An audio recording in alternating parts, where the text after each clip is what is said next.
mon écran. C'est bon, c'est bon, c'est bon, c'est bon. Bien, bonsoir une fois de plus à tout le monde et bienvenue à cette session, à ce webinaire qui porte sur la gestion d'un environnement multi-cloud ou bien d'un environnement hybride ou bien d'un environnement étendu comme vous le voudrez en s'appuyant sur Windows Server et sur Azure. Je me nomme Ernest Paula, je suis architecte de solutions Microsoft et en parallèle, je suis lead infrastructure et cloud chez ST Digital. Donc, je vais me charger du webinaire d'aujourd'hui, webinaire au cours duquel on va discuter. Vous avez vu le thème durant toute la semaine sur les réseaux sociaux, vous avez vu la thématique et vous avez sous vos yeux encore actuellement la thématique. Alors, du coup, il sera question, quel sera l'agenda de notre webinaire d'aujourd'hui? Notre discussion portera, permettez, notre discussion portera d'abord sur une présentation de Windows Server, notamment Windows Server 2022. Ça, ce sera le premier point. Nous sortirons de là pour aller parler d'un environnement multi-cloud ou bien d'un environnement hybride ou bien d'un environnement étendu, selon que vous accepteriez l'expression. Dans le troisième point, nous parlerons des outils et des fonctionnalités qui nous permettent de faire cette gestion ou bien qui nous permettent de gérer cet environnement étendu, hybride, multi-cloud. Nous parlons notamment de Windows Admin Center, nous parlons de Azure Arc. Et après cette discussion, après ce point sur les fonctionnalités et sur les différents outils, nous ferons une petite démo. Donc, voilà pour l'agenda. Bien sûr, enfin, il y aura une séance de questions-réponses. Tout comme l'a dit Fabrice tout à l'heure, vous pourrez laisser vos questions dans la conversation sur le webinaire et on se chargera d'y répondre comme on pourra. Donc, voilà un peu. Donc, une fois de plus, bienvenue. Commençons parfois avec Windows Server. Alors, quand on parle de Windows Server, beaucoup se posent la question de savoir pourquoi est-ce qu'on parle de Windows Server. Pourquoi parler de Windows Server alors que nous sommes en train de parler de la gestion d'un environnement multi-cloud ou bien d'un environnement étendu ou d'un environnement hybride. Ce n'est pas seulement parce que nous sommes éditeurs Microsoft. Et tout à l'heure, vous comprendrez pourquoi. Mais déjà, je tiens à vous faire remarquer ici que depuis la mi-2000, depuis les années 2000, la mi-2000 notamment, l'éditeur Microsoft s'est lancé dans son projet de conception de son système d'exploitation du cloud, ce qu'il a appelé le Cloud OS. Il a ainsi commencé à produire des systèmes et des applications qui étaient cloud-enabled, disons ça ainsi, ou bien qui étaient orientés cloud, ou bien qui avaient de plus en plus de fonctionnalités pour le cloud. Progressivement, non, cette fonctionnalité de cloud s'est faite de plus en plus ressentir dans plusieurs des produits de l'éditeur Microsoft, que ce soit au niveau des applications avec Azure, que ce soit au niveau de ces systèmes d'exploitation avec Windows Server notamment, dont nous sommes en train de parler, ou encore au niveau de ces outils de gestion avec un produit comme System Center. Alors, c'est ainsi que quelques années plus tard, avec son système d'exploitation serveur Windows Server 2012, à travers sa version NT 6.2, Microsoft va définir clairement les jalons du Cloud OS, ou du moins, il va définir les jalons du projet de Cloud OS. Donc, à partir de Windows Server 2012, Microsoft lance les bases de son système d'exploitation du cloud. Alors, sa vision du cloud combine les connaissances et les expériences, sa vision du cloud, oui, je le disais, combine non seulement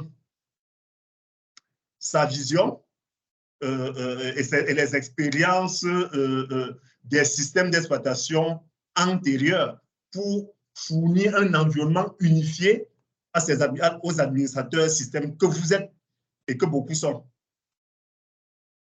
Ainsi donc, Microsoft, dans sa vision du Cloud OS, met en avant non seulement des connaissances de ses précédents systèmes d'exploitation, mais aussi met en avant les expériences avec des tendances et les innovations technologiques qui ont cours sur le marché pour fournir une plateforme moderne de produits et de services qui aident les organisations à transformer progressivement leurs environnements de serveurs en une infrastructure en nuage hautement élastique et évolutive, sans bien sûr oublier la fiabilité. Donc, voilà un tout petit peu le parcours de Microsoft vers sa conception du système d'exploitation du cloud. Il ne va pas s'arrêter en si bon chemin. Nous aussi, on ne va pas s'arrêter en si bon chemin puisqu'on n'en est pas encore à Windows Server 2022. Après cette pensée, après cette conception et cette vision du système d'exploitation du cloud, vers la fin des années 2013, on parlait tout à l'heure de Windows Server 2012, vers la fin des années 2013, Microsoft a résolument imprégné le domaine de la IT de sa vision du cloud. La dite vision matérialise de manière continue les améliorations qu'elle va apporter, les améliorations et les fonctionnalités qu'elle va apporter au fil des années à ces différentes versions du système d'exploitation serveur. Sur cette lancée, il va mettre sur le marché Windows Server 2012 R2 et cette version qu'il ne faut pas confondre avec Windows Server 2012, je parle bien là de Windows Server 2012 R2, cette version marquera la fin des version number de NT, puisqu'il faut bien comprendre que les systèmes d'exploitation chez l'éditeur Microsoft, c'est NT, qui part de ce qu'on appelle New Technology. Donc, elle va mettre fin aux versions number NT avec la version NT 6.3. Donc, la version NT 6.3 est la toute dernière version NT chez l'éditeur Microsoft. Mais il faut quand même remarquer que le noyau reste toujours NT, parce que Microsoft, c'est NT, New Technology. Le noyau reste NT. Microsoft est plutôt passé de ce qu'on appelle au by servicing option.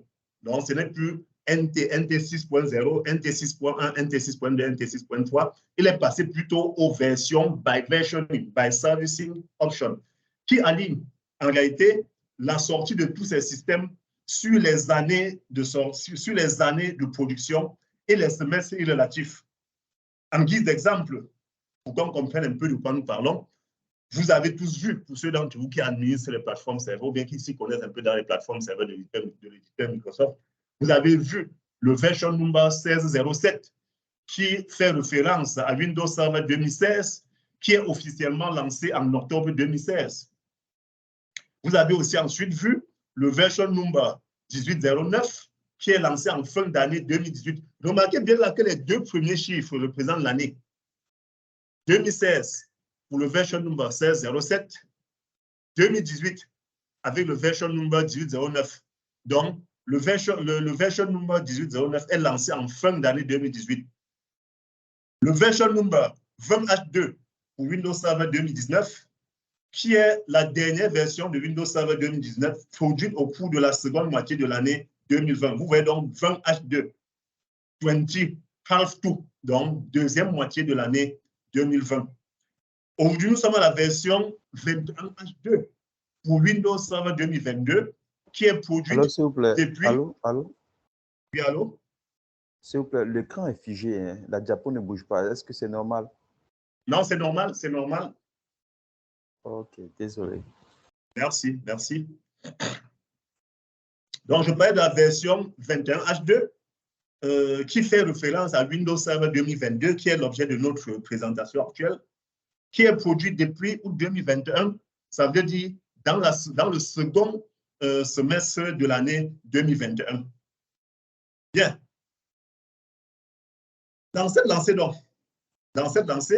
Windows Server 2022 est la toute dernière version du système d'exploitation Windows Server, publiée par l'éditeur Microsoft depuis le mois d'août 2021.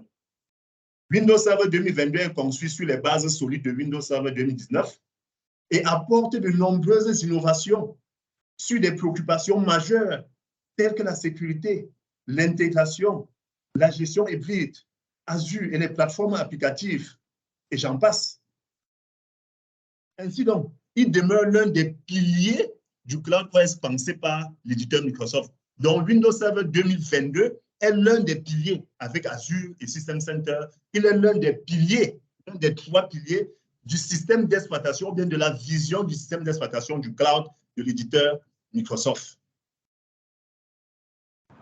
Puisque nous parlons d'amélioration, nous parlons de fonctionnalité. Qu'est-ce que Windows Server nous apporte quand on parle d'amélioration, on a commencé par parler de la sécurité.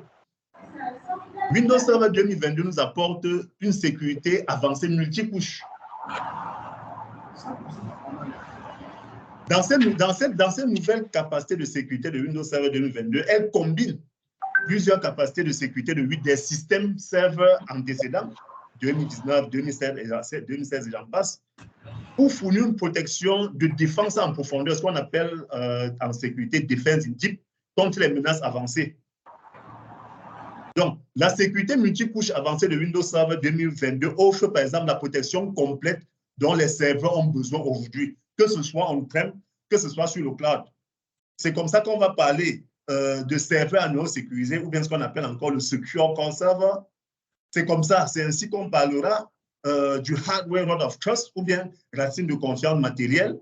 C'est ainsi qu'on parlera du Firmware Protection, ou bien encore de ce qu'on appelle en français protection du micro-logiciel. C'est ainsi qu'on parlera du VBS, qui voulait dire Virtualization Based Security, ou bien encore ce qu'on appellera en français sécurité basée sur la virtualisation.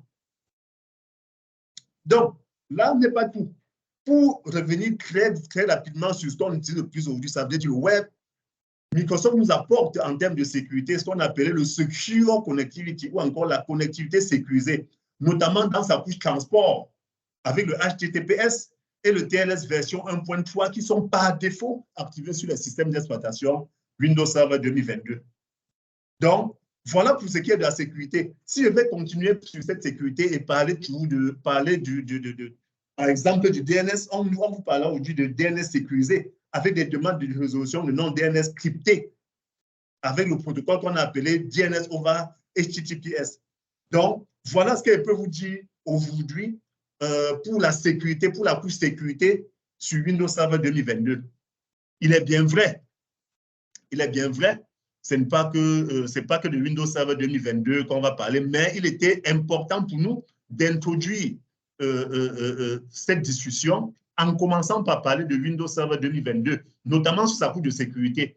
Allons maintenant voir au niveau de sa couche applicative, de sa couche Azure avec les capacités hybrides. Microsoft nous apporte aujourd'hui ce qu'on appelle le Azure App Enable Windows Server. On en parlera tout à l'heure. Microsoft nous apporte Windows Admin Center. Microsoft nous apporte ce qu'on appelle le Azure Auto Manage Hotpatch. Microsoft nous apporte le Application Platform, notamment avec le .NET Application Containerizing, avec le support pour les processeurs Intel-like processeurs qui peuvent supporter des charges de travail de plus de 48 téraoctets, avec des processeurs avec plus de 64 processeurs en symétrique. Donc, voilà en termes de fonctionnalité. Ce n'est pas ce qui nous intéresse le plus, mais il était bien important que l'on comprenne déjà, ne serait-ce qu'au niveau de la couche sécurité et au niveau de la couche fonctionnalité et montée en charge, ce que Windows Server 2022 nous apporte. J'espère que vous êtes toujours avec moi. Faites-moi signe pour que je sache qu'on est toujours ensemble. Allô, ça marche. Oui, nous sommes ensemble. Parfait, ça me rassure. Super. Bien. Donc, voilà pour Windows Server 2022. Allons-y maintenant parler de la gestion en environnement étendu, ou bien en environnement multi-cloud, ou bien en environnement de cloud hybride. Appelez ça comme vous voulez, hein. Mais de toutes les façons, appelons ça gestion d'un environnement éparse. Quand on parle d'environnement éparse, c'est des serveurs qui peuvent se retrouver un peu partout dans le monde entier. C'est vrai que quand on parle de ça, on voit directement le cloud. Oui, on ne va pas refuser. C'est pour ça qu'on a parlé de multi-cloud. Quand on parle de concept multi-cloud ici, c'est dire que vous pourrez avoir votre infrastructure sur plusieurs clouds.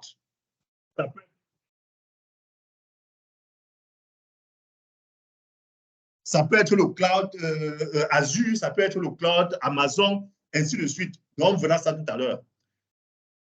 Alors, en termes de gestion de multi-cloud, ou bien de cloud hybride, ou bien d'environnement étendu, de plus en plus aujourd'hui, le conseil est clair, de plus en plus aujourd'hui, les infrastructures informatiques en entreprise évoluent et elles sont progressivement passées de ce qu'on appelait à l'époque les salles serveurs à des centres de données. Puis aujourd'hui, elles sont devenues des environnements en nuage ou encore le cloud. Donc aujourd'hui, chacune des entreprises dira par exemple, soit j'ai mon centre de données à moi, soit j'ai mon cloud privé, ainsi de suite. Donc, l'informatique numérique est devenue de plus en plus un concept que l'on utilise de nos jours. Pour optimiser leurs coûts et pour gérer quelques contraintes, des contraintes parfois stratégiques, des contraintes parfois réglementaires, les décideurs IT multiplient les solutions, ils multiplient les idées. Et le plus souvent, derrière ces idées, ils multiplient l'emplacement de leurs ressources informatiques en les hébergeant sur plusieurs systèmes et dans plusieurs environnements quelquefois. Je vous ai parlé tout à l'heure, par exemple, de Azure, je vous ai parlé, par exemple, de Amazon. Ça peut aussi se faire en local. Hein. Ça peut aussi se faire en local. Ça, c'est aussi un autre environnement. Aussi, bon nombre d'entreprises ne se sentent pas toutefois prêtes à faire le pas pour passer vers le cloud, car elles n'ont pas de vue sur les conséquences pour leur processus opérationnel ou encore pour celles de ces entreprises qui doutent encore, elles ne maîtrisent pas encore de bout en bout non seulement les processus opérationnels, mais doutent aussi du bien fondé du cloud. Ça, j'en ai rencontré plusieurs qui sont vraiment sceptiques au cloud. Alors, dans ce cas, pour celles de ces entreprises, pour celles d'entre eux qui veulent essayer, okay, ils prennent parfois des environnements hybrides. Donc, ils essaient d'abord d'aller vers des environnements hybrides. Ça veut dire quoi? Ils disent que non, vraiment, je veux que mes serveurs restent en local, je peux toucher ça à toute heure. Mais quand ils sont convaincus du bien fondé du cloud, ils se disent, bon, je peux héberger d'abord quelques serveurs sur le cloud et tout ça. Donc, voilà par exemple un cas d'environnement hybride. Mais très rapidement, de ce qu'on constate, très rapidement, dès que les décideurs gèrent ces contraintes stratégiques et réglementaires, les contraintes professionnelles et administratives, ainsi que leurs lourdeurs, peuvent très vite exposer les limites d'opérer un environnement informatique étendu. C'est d'ailleurs ça le rôle de notre présentation d'aujourd'hui. C'est d'ailleurs ça le rôle de notre webinaire d'aujourd'hui. Comment est-ce que nous allons pouvoir gérer ces environnements étendus en limitant les lourdeurs administratives et les lourdeurs professionnelles? C'est ça le rôle de notre présentation d'aujourd'hui. Alors, nous avons noté tout à l'heure ce que Windows Server 2022 nous apportait. Déjà, nous nous sommes rendus compte que nous pouvons accroître, vous les administrateurs, ou bien les administrateurs aujourd'hui peuvent accroître leur efficacité et leur agilité grâce aux capacités hybrides intégrées à Windows Server 2022 qui leur permettent d'étendre leur centre de données à Azure plus facilement que jamais. Je vous ai tout à l'heure, par exemple, parlé de Azure Arc, on va y revenir, OK, qui permettent aux serveurs activés Azure avec Windows Server 2022 de pouvoir gérer de manière étendue votre infrastructure, peu importe où se trouve cette infrastructure. OK? Donc, cette expérience du multi-cloud est conçue pour être cohérente avec la façon dont vous gérez les machines virtuelles Azure natives. Donc, la façon dont vous gérez déjà pour ceux d'entre vous, ou bien pour celles des entreprises qui ont déjà des machines virtuelles sur Azure, la gestion avec le Azure Arc, c'est à peu près le même principe. OK? De toutes les manières, lorsqu'une machine hybride est connectée à Azure, elle devient très rapidement une machine connectée et est traitée comme une ressource dans Azure. Quand on parle de traiter comme une ressource dans Azure, on s'en rendra compte tout à l'heure, il y a des fonctionnalités, il y a des ID, il y a des propriétés de machines qui sont utilisées pour gérer la machine. Donc, dans les outils et les fonctionnalités, on va aller découvrir ces différents, on va aller découvrir en profondeur ce qu'est Azure Arc, on va aller découvrir ce qu'est Windows Admin Center. Tout à l'heure, dans la démo, on va voir comment est-ce qu'on peut manipuler ces outils pour gérer un environnement étendu. Déjà, ce que vous avez sous vos yeux, vous êtes en train de voir ma slide actuelle. Je vais me rassurer qu'elle n'est pas figée, puisque d'aucuns se plaignaient que la slide était figée. Est-ce que vous voyez ma slide actuelle? C'est bon, s'il vous plaît. Allez-y. OK. Donc, je disais, cet environnement que vous avez sous les yeux, il est celui que nous utiliserons tout à l'heure pour notre démo.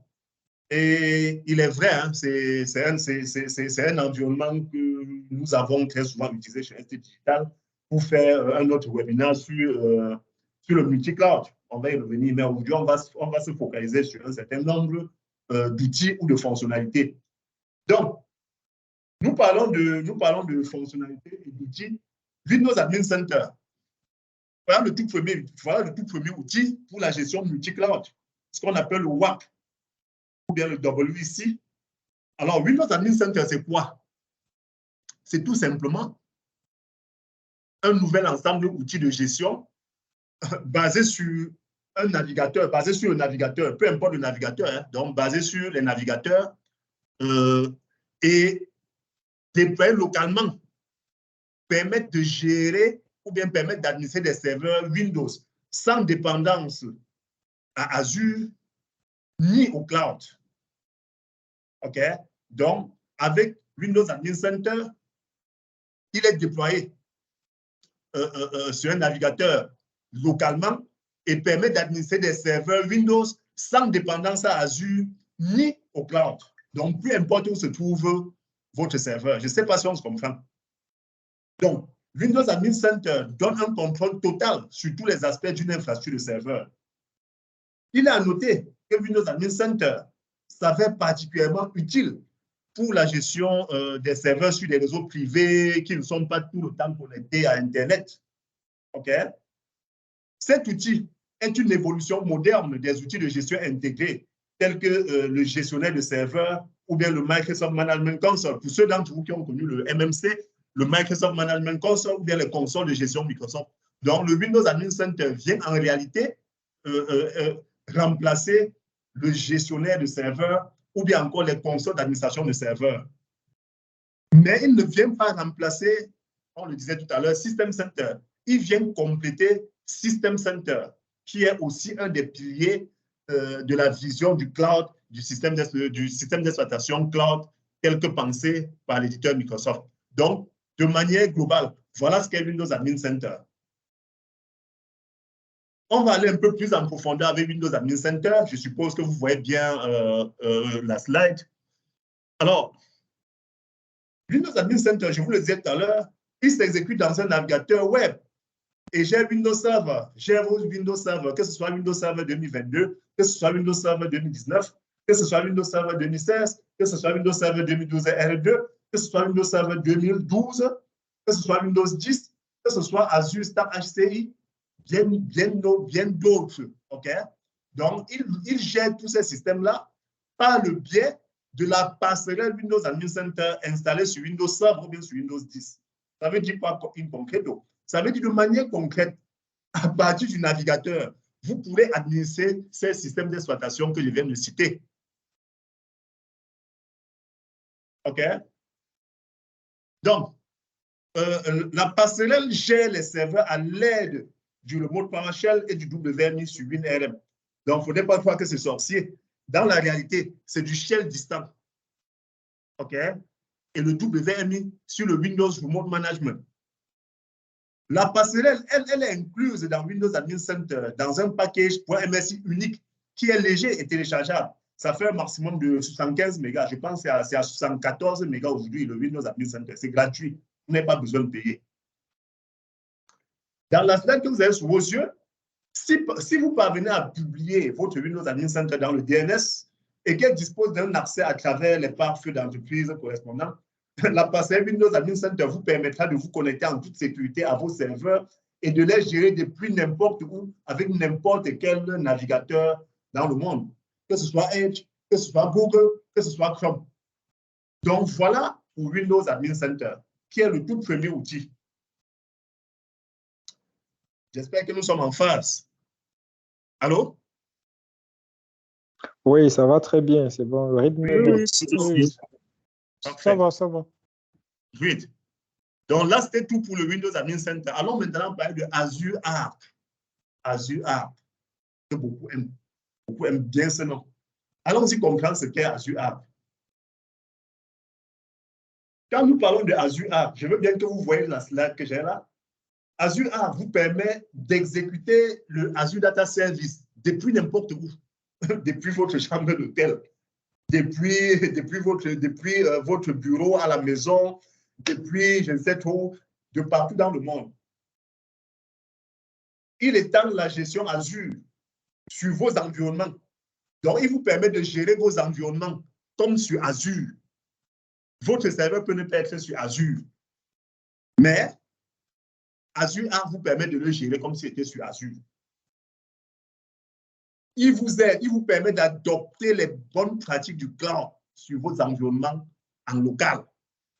On va le voir tout à l'heure, notamment avec les Azure Policies, OK, ainsi de suite. Il vous aide à implémenter la sécurité Azure de partout, from anywhere. OK? Donc, ça, c'est Azure Arc, en quelques mots. Mais dans la profondeur, si on ne s'arrête qu'à ces mots, beaucoup ne comprendront pas la profondeur d'Azure Arc. Alors, les serveurs Azure Arc, s'il faut aller en profondeur, étendent la prise en charge aux ressources basées sur les serveurs qui s'exécutent en dehors d'Azure. On parle bien là de Azure Arc. Étendre la prise en charge aux ressources basées sur des serveurs qui s'exécutent en dehors de Azure. Qu'est-ce que cela signifie de manière concrète? Cela signifie qu'un serveur Windows Server ou un serveur Linux qui s'exécute dans n'importe lequel de vos centres de données locaux peut être inscrit auprès d'Azure Arc et utiliser de nombreuses fonctionnalités de gestion des ressources disponibles sur Azure. Cette fonctionnalité peut être appliquée à n'importe quel serveur exécutant Windows Server ou Linux hébergé par un autre fournisseur, par n'importe quel fournisseur de cloud. Je ne sais pas si on se comprend là, parce que beaucoup m'ont souvent dit, quand je tenais souvent cette discussion avec beaucoup, ils m'ont souvent dit non, ce n'est que pour gérer les serveurs Microsoft, ce n'est que pour gérer les serveurs Windows. Non. Donc, ils gèrent et les serveurs Windows.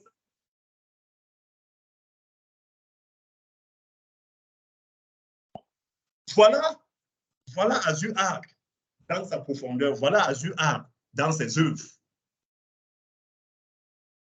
D'ailleurs, tout à l'heure, dans notre démo sera focus sur Azure Arc. Continuons avec Azure Arc. Donc, l'utilisation des serveurs avec Azure Arc vous permet de commencer à gérer tous vos serveurs comme s'il s'agissait de ressources Azure placées dans un de vos groupes de ressources. Parce qu'avec les serveurs Azure Arc, sur votre portail Azure, vous allez créer ce qu'on appelle les groupes de ressources. On pourrait y revenir, on en parlera, ça ne finira pas. Quand on parle de groupes de ressources, il vous permet de gérer justement vos ressources. Donc, l'utilisation des serveurs avec Azure Arc vous permet de gérer tous vos serveurs comme s'il s'agissait de ressources Azure. On a dit tout à l'heure qu'Azure Arc vous permet d'étendre les bonnes pratiques Azure sur vos serveurs on-prem ou sur vos serveurs hébergés de n'importe où. Vos serveurs gérés, ces serveurs peuvent être des ordinateurs physiques. Hein? Ah oui, ces serveurs peuvent être des ordinateurs physiques. Beaucoup ont souvent dit non, c'est uniquement du virtuel. Non, ce n'est pas vrai. On en a compris tout à l'heure. Ce n'est pas que des ordinateurs virtuels. Ça peut être des serveurs physiques, ça peut être des machines virtuelles hébergées dans un centre de données local. OK? Ça peut être des machines virtuelles hébergées auprès d'un autre fournisseur de cloud. OK? Ils peuvent exécuter Windows Server ou plusieurs distributions courantes de Linux. Donc, voilà Azure Arc dans sa splendeur. Maintenant, qu'est-ce que vous pouvez faire avec Azure Arc? Vous pouvez faire beaucoup de choses avec Azure Arc. Regardons quelques-unes de ces choses, même si on y reviendra en profondeur dans la démo. Qu'est-ce que vous pouvez en réalité faire avec des serveurs Azure Arc? Quand vous intégrez un serveur, je vous le disais tout à l'heure, quand vous intégrez un serveur, il devient une machine connectée et il est représenté sur votre portail Azure, OK, par une propriété ID, par une ID, donc par un identifiant de ressources unique sur votre portail Azure. OK?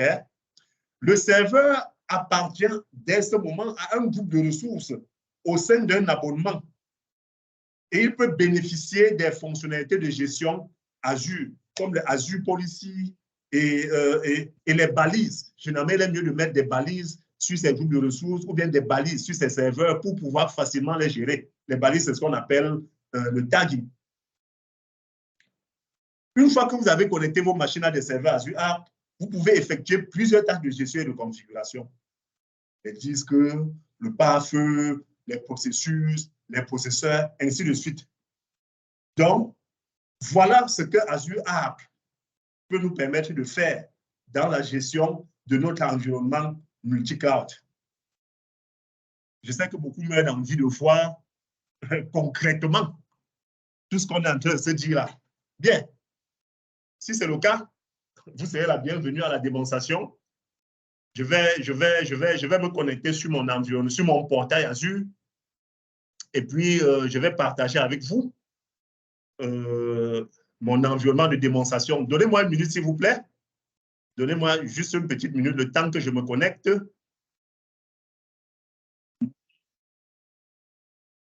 C'est où? Where is it?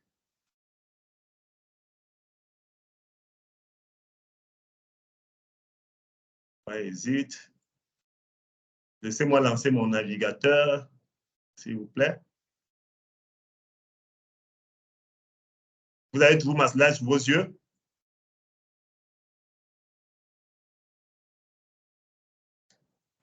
Allô? Oui, allô, c'est bon, hein, monsieur. Oui, c'est bon, monsieur Ernest. OK. Donnez-moi quelques secondes pour que je me connecte sur le navigateur. Ma machine elle est un peu lourde. Je vais me connecter sur le navigateur et puis on va passer à la démo.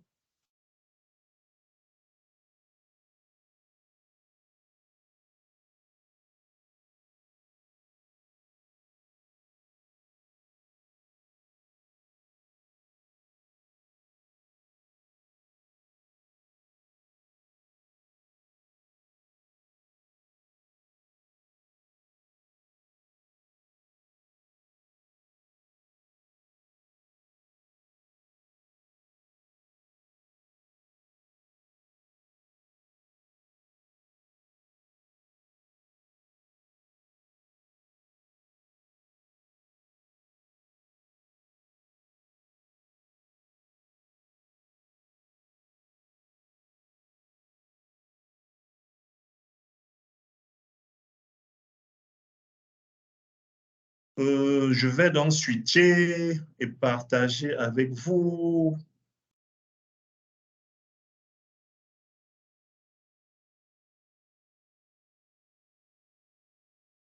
Je vais partager avec vous maintenant l'écran de mon navigateur.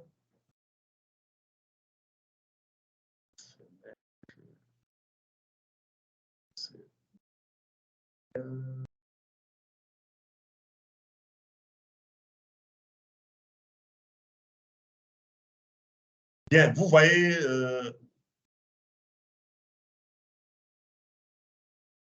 mon écran là? Oui, c'est bon pour moi, c'est bon. OK. Je vais me rassurer. Hein. Vous voyez le navigateur? Oui. Parfait. Donc là, je clique oui, je me connecte. Je peux me connecter de cette façon. Vous allez voir mon écran se charger. OK. Je peux me connecter de cette façon. Là, je suis sur mon portail Azure. Je peux aller à l'accueil. Hein. Je vais à l'accueil. Vous voyez là mon portail Azure. OK. Je peux aussi me connecter avec le Cloud Shell. Vous voyez mon écran, non? Oui, c'est bon. En interface de ligne de commande. Oui, monsieur Ernest, c'est bon. Voilà, je vais faire par exemple get EZ subscription. Voilà. Vous voyez mes deux abonnements? Tout à l'heure, nous parlions de groupes de ressources. Les groupes de ressources sont liés à des abonnements. Vous voyez mes différents abonnements? J'en ai deux. Ça se voit? Oui. Parfait. Ça se je voit. vais ensuite faire get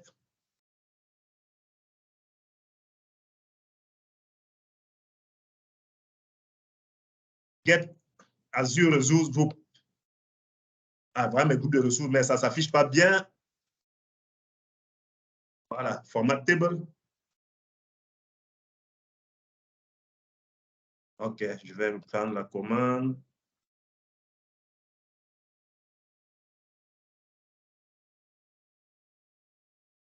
Voilà, vous voyez mes groupes de ressources. Là, je suis en train de taper du shell sur Azure. Hein. Ressources group name. Vous les voyez, location, les emplacements de ces groupes de ressources. Provisioning state tasks, provisioning state tasks, table. Vous les voyez? Oui, on voit.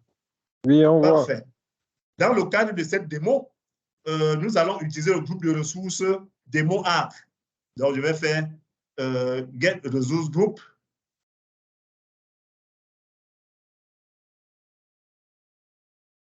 Name.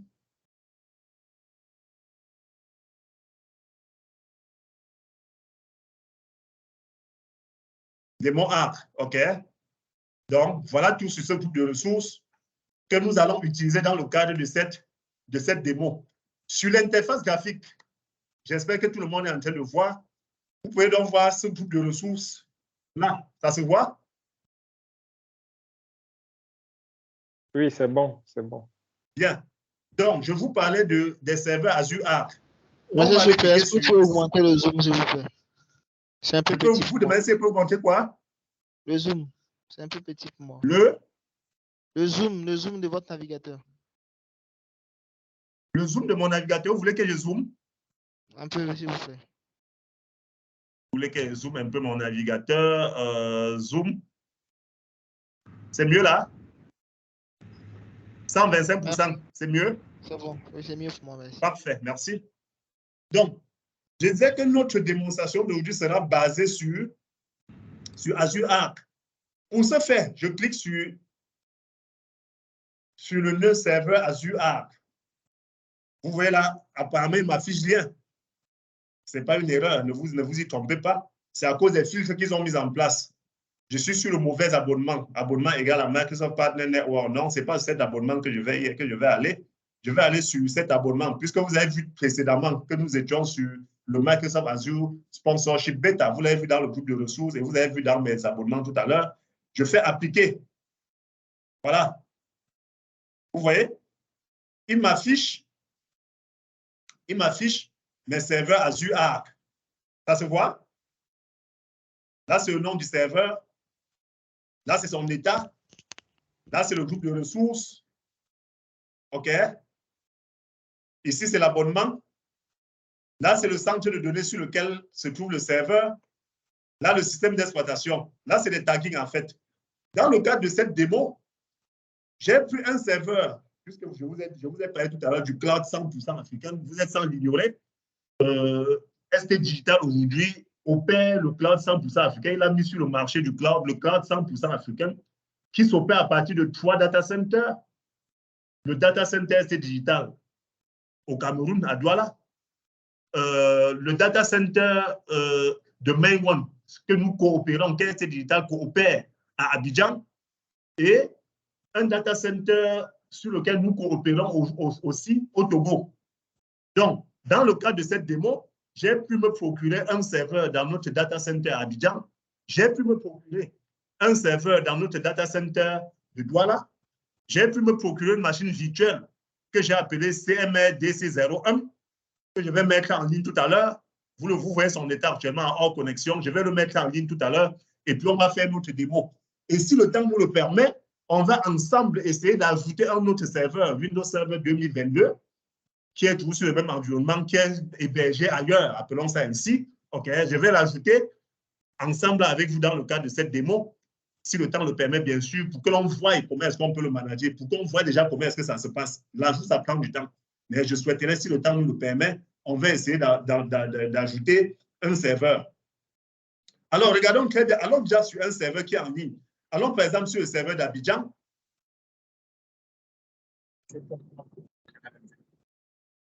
Voilà. Tout le monde voit? Il est en train de charger les informations. Voilà. Tout le monde voit les informations là-dessus? Oui, c'est bon. Tout le monde voit? Regardez, il me concerne d'ailleurs, Advisor, on over one, effectuer mise à niveau vers la dernière version d'Azure Connected Machine Agent. Rappelons que Azure Connected Machine Agent est l'agent Azure qui nous permet d'administrer une machine à partir d'Azure. OK? Donc, il me conseille de faire une mise à niveau parce qu'il y a une version qui est disponible. Regardez déjà cette machine. Qu'est-ce qu'on me dit de cette machine? Elle est connectée. L'emplacement is US. OK? Il est sur cet abonnement-ci. Voilà la version de l'agent 1.24. On me dit qu'il y a une version différente. C'est une machine VMware, ça se voit. VMware 7.1, le système d'exploitation Windows Server 2019 Data Center. Voilà les étiquettes que j'ai ajoutées. OK. City Abidjan, State or District Makori, Country or Region Côte d'Ivoire, Data Center Abidjan, OS Windows Server. OK. Ça, c'est juste des taggings. Regardons ce qu'elle peut faire sur cette machine. Regardez. Je vais par exemple aller sur Windows Admin Center. OK. Pour pouvoir me connecter sur cette machine. Voilà, ça va prendre un peu de temps pour charger. Voilà, ça s'est chargé. Je vais dire se connecter.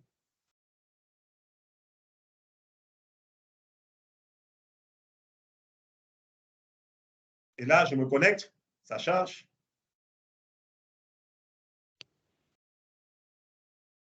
Vous voyez, Windows Admin Center est en cours de chargement.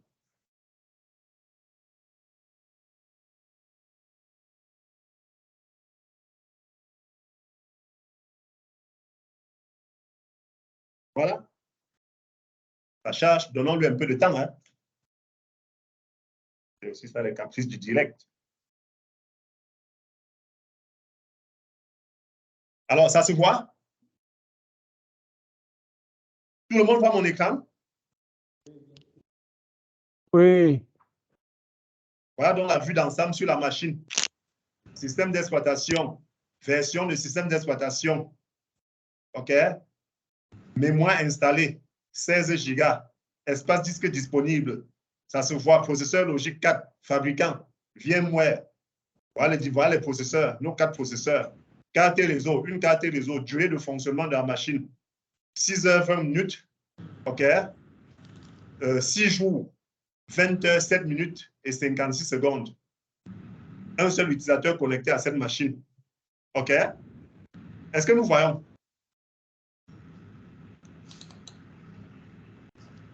Ça se voit, c'est visible là? J'espère que je ne décris pas très vite. Utilisation, là c'est l'UC, l'unité centrale. 1,57% d'utilisation. Vitesse du processeur, 3,31 Go.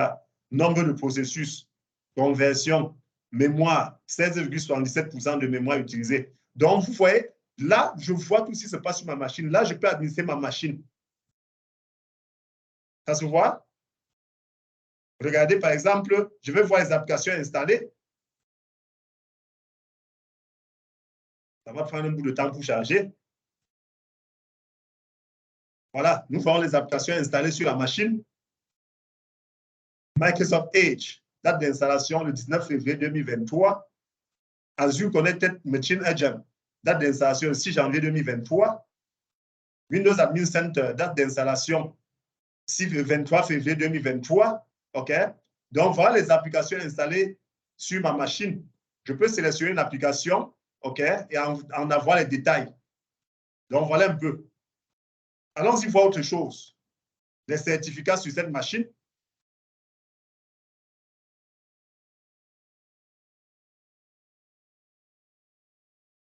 Voilà. Il me donne une vue globale de mes certificats. 22 certificats ont expiré sur 111. 89 certificats sont 5.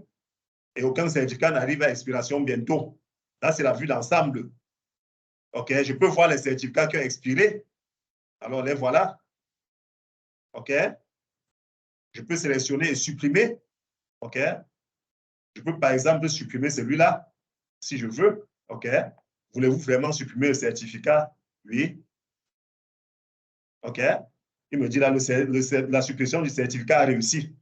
Donc, voilà autant de choses que je peux gérer sur la machine. Je peux voir les mises à jour installées sur la machine.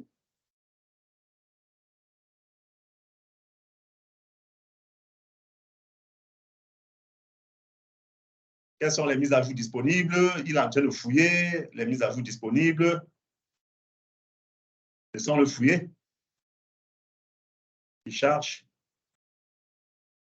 Et vous voyez de toutes les façons, il va m'afficher les mises à jour. Je vais sélectionner la mise à jour et cliquer sur installer les mises à jour. J'espère que nous sommes en phase là. Ah, monsieur. Nous sommes en phase? Bien sûr. Oui, mais moi j'ai Voilà, deux questions. regardez, Je sais voilà pas les si mises je à peux jour les poser disponibles. maintenant. Pardon? J'ai deux questions, je ne sais pas si je peux les poser maintenant. Fabrice? Oui, allô? Vous pouvez... oui. On va garder les questions pour après les démos. Après la démonstration, on peut répondre à toutes vos questions. Ok. Merci. Ok. Parfait. Donc, vous voyez les mises à jour. Voilà. Voilà une mise à jour, par exemple, de 2023. Elle peut la sélectionner. OK. Mise à jour cumulative pour Windows Server 2019, 18.09 pour les systèmes X64. Vous voyez, je sélectionne la mise à jour, je fais insérer la mise à jour. OK. La mise à jour est en cours d'installation. Je peux veiller là pendant qu'il se passe. Je peux veiller là sur les mises à jour installées. Regardez les mises à jour installées. Dernière vérification aujourd'hui, 63 éléments. Donc, j'ai 23 mises à jour. J'ai 63 mises à jour installées, autant pour moi. Ça se voit? Pendant qu'il installe notre dernière mise à jour, je peux aller sur le pare-feu. Vous allez voir toutes les règles de pare-feu qu'il y a sur cette machine. Vous pourrez en créer d'autres. Le chargement est un peu lent. Disons Internet. Voilà. Vue d'ensemble. Domaine. OK. Action. Action entrante par défaut. Bloqué. Bloqué. Action sortante par défaut. Autorisé. Je peux voir mes règles entrantes. J'ai 152 éléments à ce niveau. Voilà. OK. Voilà les règles autorisées. Accès réseau, statut désactivé, activé. OK. Je peux ranger sur les statuts. Là, c'est tout ce qui est désactivé. OK. Donc, voilà pour mes règles. Je peux en créer de nouvelles. Vous voyez celles qui sont activées. Je peux en créer de nouvelles ici. Il suffit de dire nouveau. Je donne le nom de la règle. OK. Je spécifie ce que je veux faire. Ça se voit? Ça se voit? Allô? Sommes-nous toujours en face, s'il vous plaît? Oui, Allez-y, ça se on voit. poursuit. Ça se Parfait. voit. Donc, voilà un peu. Je peux ouvrir le PowerShell sur cette machine. J'aime le PowerShell. Hein? C'est le nouvel outil phare des administrateurs depuis Windows Server 2012 R2 avec le CloudOS. Voilà, regardez. Il me demande quoi là? Il me demande de spécifier le nom d'utilisateur. Je spécifie le nom d'utilisateur.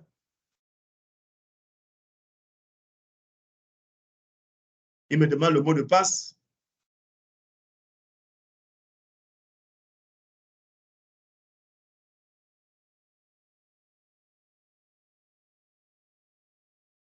Il me dit quoi?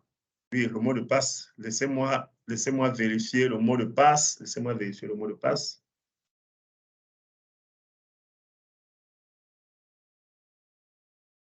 Donnez-moi une minute pour que je vérifie mon mot de passe.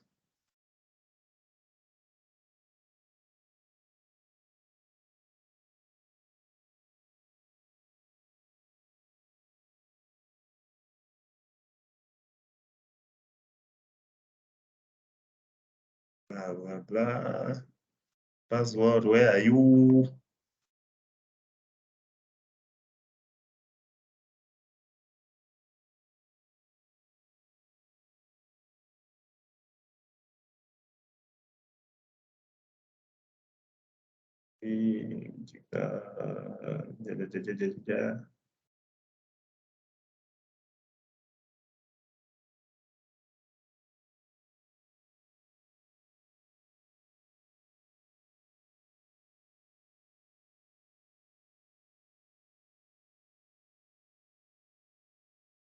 Laissez-moi.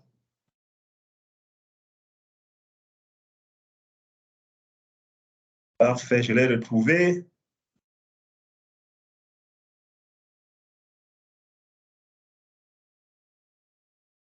Vous pouvez trouver mon écran?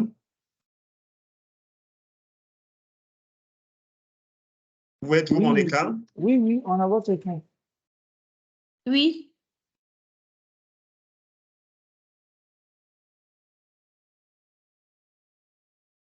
Parfait. Parce que voilà, j'ai pu me connecter. Alors, regardez ce que j'ai fait.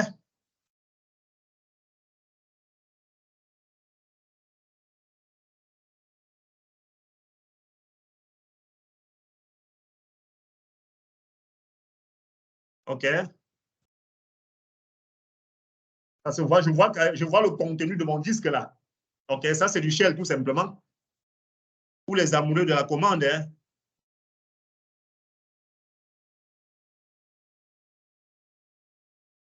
Je crée un dossier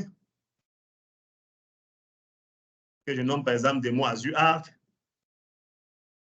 Voilà. Mon dossier, ça se voit? Ça se voit? Oui, c'est bon. Oui, c'est Ça bon. se voit. Donc, voilà en quelque sorte, on peut laisser aussi longtemps qu'on le veut dans la démo. Je sens que Fabrice va déjà me dire qu'il y a des questions, qu'il y a des gens qui veulent poser des questions. Donc, on peut s'arrêter à ce niveau. Si vous voulez, si on a du temps, je peux lancer une autre machine. On essaie de joindre cette machine à Azure Arc et vous allez voir le mécanisme, vous allez voir le processus. Donc, Fabrice, je te repasse la parole. C'est ce que j'ai reçu. Peut-être pour qu'on prenne des questions ou bien pour que, je ne sais pas trop quoi, pour que les uns et les autres s'expriment. Allô? Oui, oui. Allô, vous m'entendez? Oui, on D'accord. vous entend bien. Merci. Merci, Monsieur Ernest, pour cette belle présentation. On va déjà commencer par 2 questions qu'on a sur le chat et après, vous pouvez lever la main et ouvrir vos micros pour poser les questions s'il y en a encore. La première question sur le chat. Concernant Windows Admin Center, quelles mesures de sécurité pour une administration sécurisée dans un navigateur, sachant que le navigateur est le plus souvent utilisé pour les attaques? Parfait. Première question. Je vais directement aller à la réponse à cette question en me rassurant, bien sûr, que tout le monde voit mon écran. Je vais repartager. Donc, pour répondre à cette question, je vais reswitcher d'écran. OK? Il y a trop d'écran switching. Hein? Il y a trop de screen switching.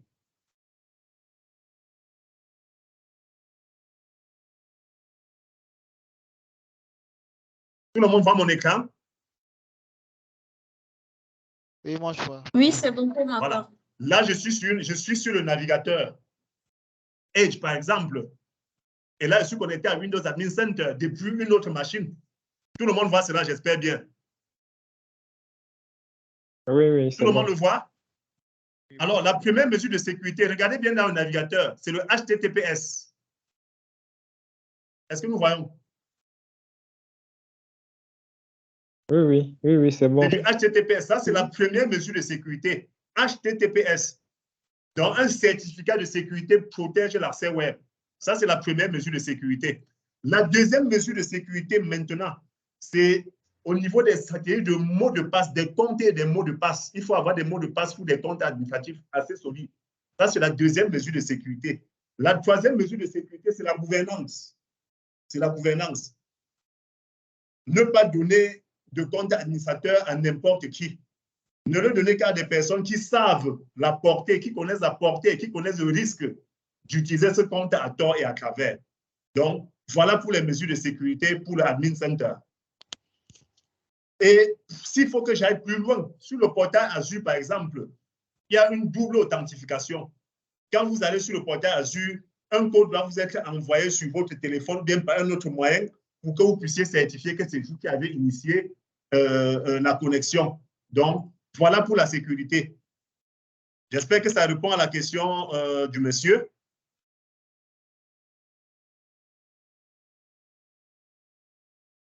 Ça répond à sa question?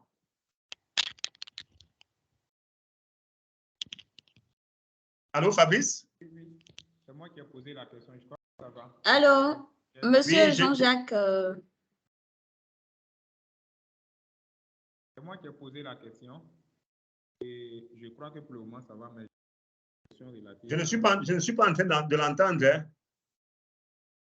Allô, vous m'entendez? Oui, allez-y un peu à haute voix, s'il vous plaît. Oui, vous m'entendez? Là, je vous entends mieux. OK. Je disais que je suis satisfait pour cette première réponse. Néanmoins, j'aurai une autre préoccupation juste après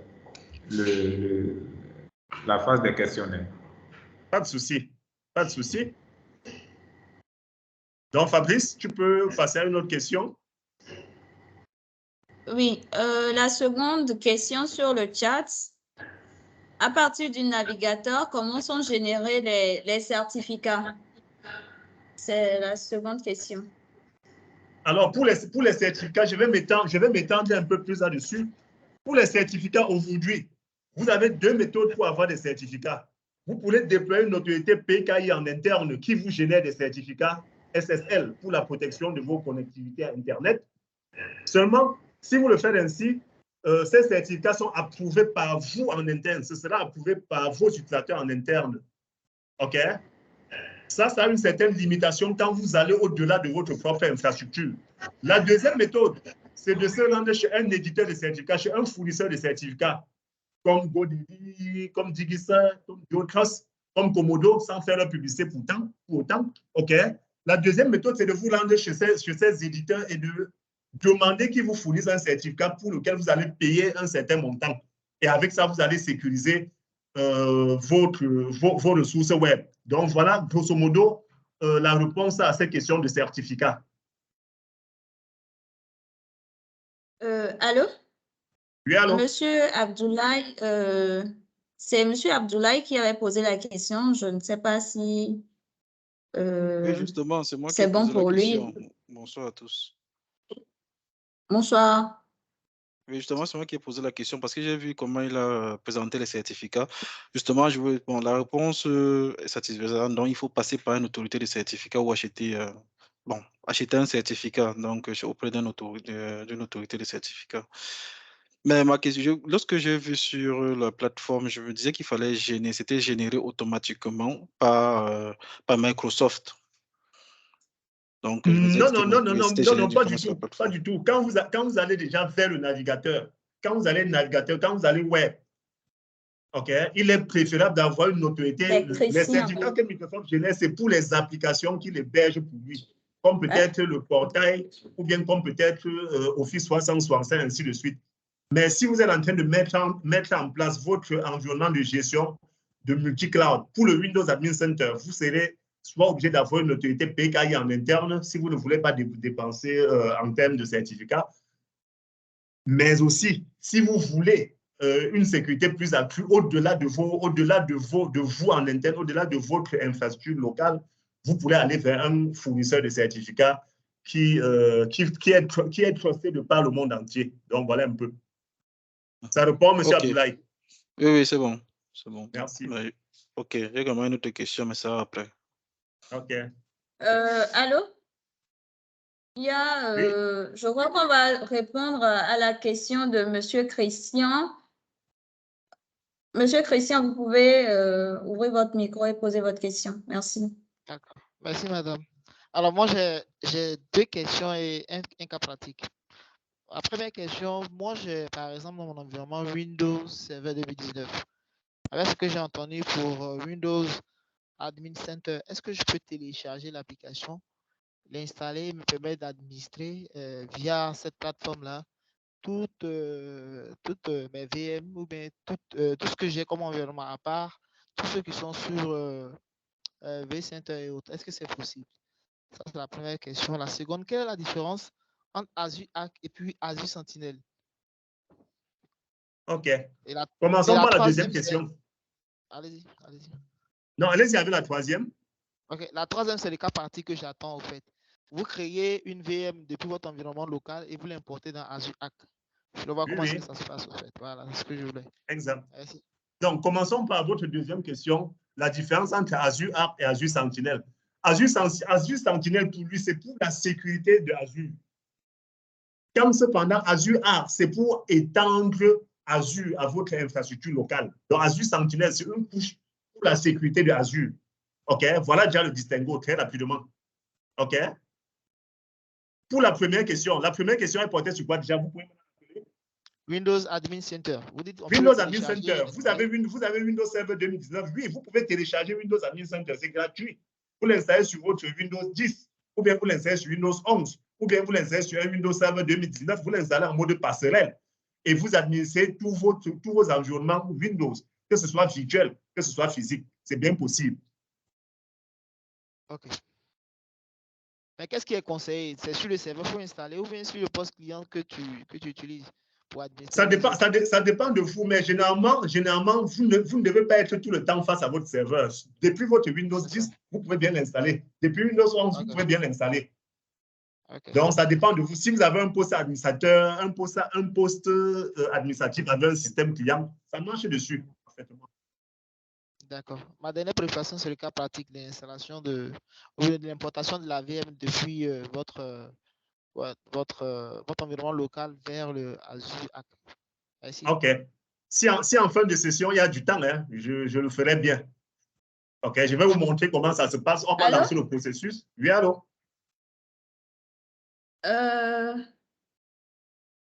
Monsieur Christian a une dernière question, je crois, par rapport à la démo. Oui. Mais là, on n'a plus assez de temps. On n'a plus assez de temps, si vous le permettez. Monsieur Ernest. Oui. Vous pouvez répondre à sa question, et pour les autres questions, je crois que on mettra notre mail info@st.digital, vous pouvez nous revenir. Donc, on va terminer avec la question de Monsieur Christian. Merci. La question de Monsieur Christian, ce n'est pas celle à laquelle il vient de répondre là. Il a encore posé une dernière question par rapport à la démo, je crois bien. Oui, il demandait si je peux faire une autre démo et montrer comment ajouter un serveur dans Azure Arc.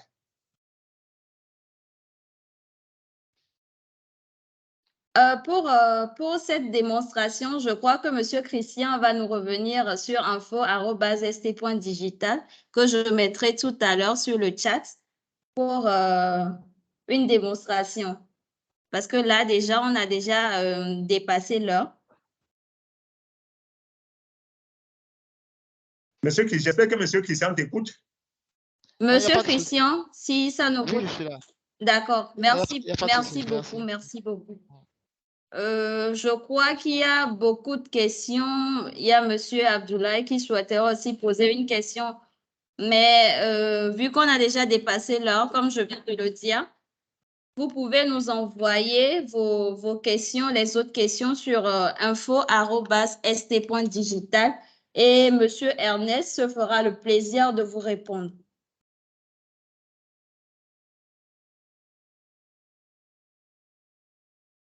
Allô, Monsieur Ernest? Oui, vous allô, êtes là? allô, Fabrice? Ça vous convient?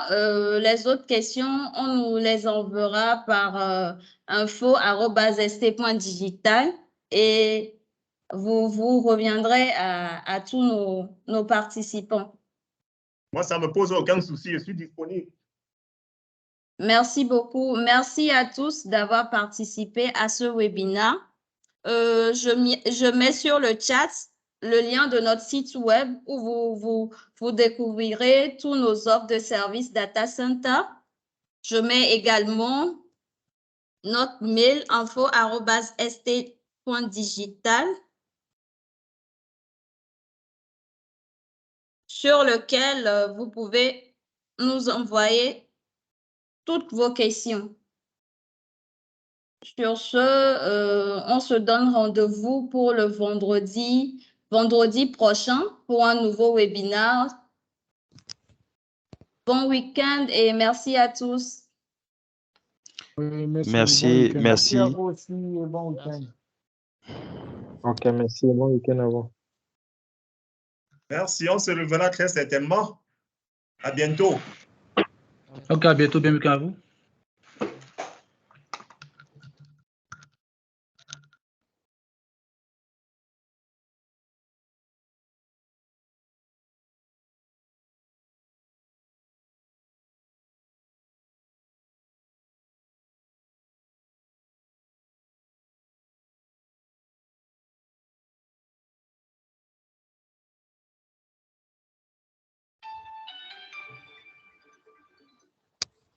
Allô? Allô? Allô, monsieur? Oui, Mohamed. Ça ne s'affiche toujours pas.